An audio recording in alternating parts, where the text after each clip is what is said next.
Mike Perlak here to entertain you with the help of Bush. I have waited for this moment all my life. Tonight, buildings are burning down. We're running out of time.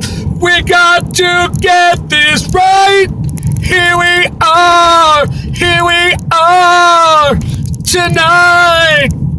Ocean size of my life. All right.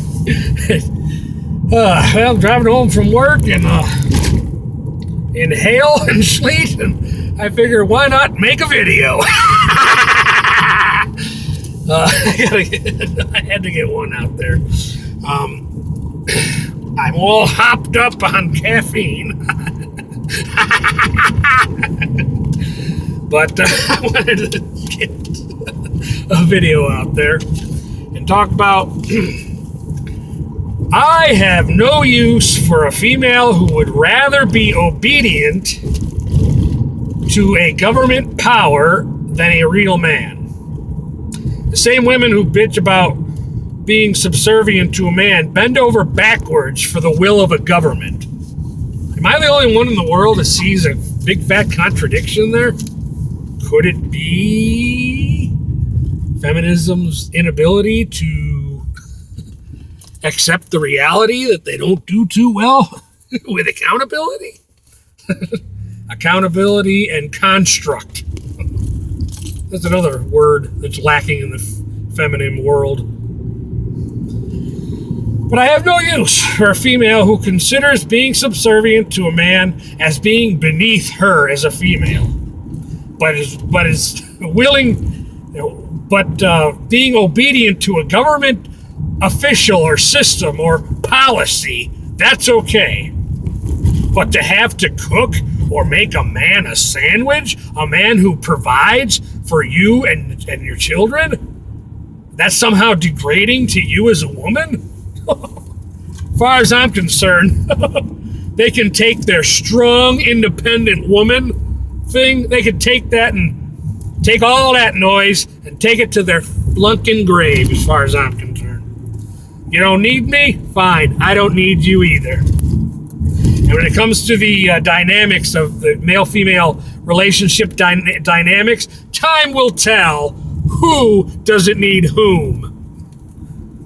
I don't care if I didn't use that right. Whom. I don't care if I did. At this point, proper grammar is beside the point.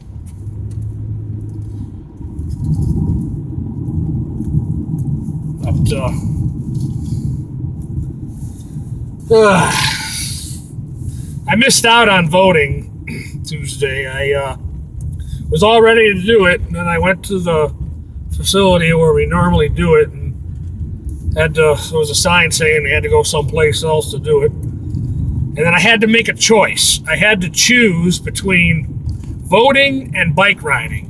Now, voting, the outcome is questionable to say the least. Maybe beneficial to many, but who knows? Maybe George Carlin is right. Maybe it is a meaningless act anyways. Besides, at this point, it's just more important. If this had been a presidential one, I definitely would want to put my 2 cents and make sure Trump gets reelected. Because, like the Democratic Party has really got their stuff together.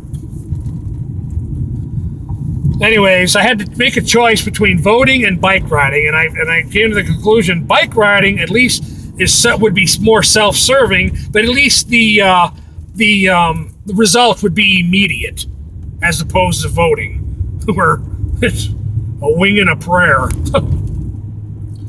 So besides, it's more important than if it had been a presidential election, I would have put a little bit more effort. But I just wasn't willing to sacrifice what I know was going to be beneficial to me in the grand scheme of things. When I got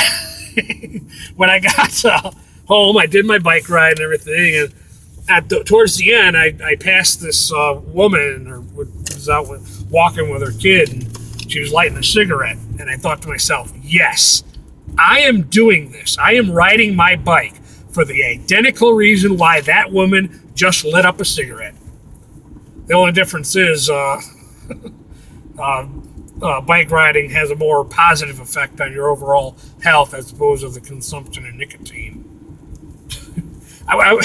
Another way to start being more real on this channel, I'm going to start speaking in code in an effort to hopefully don't get demonetized. I will tell you one thing, though. If I'm not going to make any money on my videos, YouTube, if you're listening, I will sue if other people make money on it. Fine. You want to take away my monetary rights? Fine. But you ain't giving them to nobody else. You own the platform. I own the video. Anyways, so that's for any YouTube official that might be seeing this. But yeah, these women...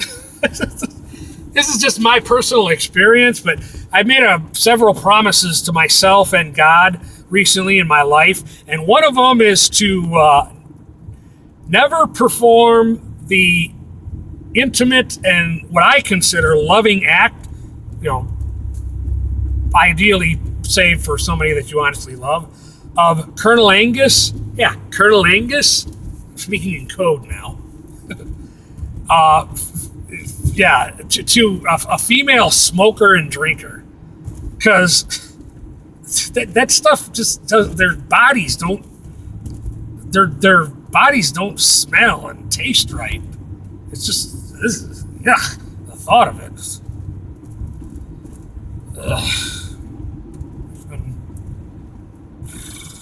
But the opposite of Felio. We'll call the other version of that Felio.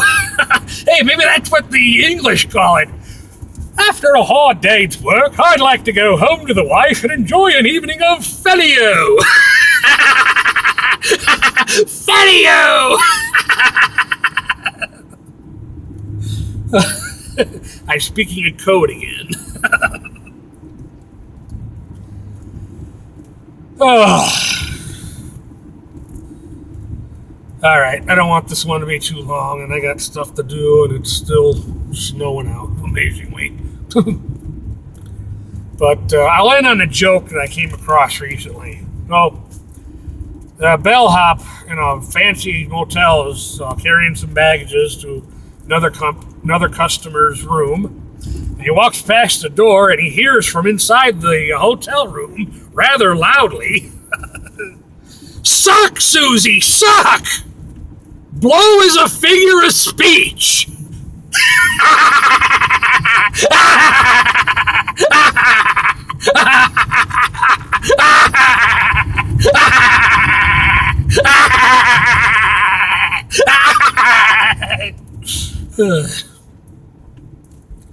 Thank you for watching.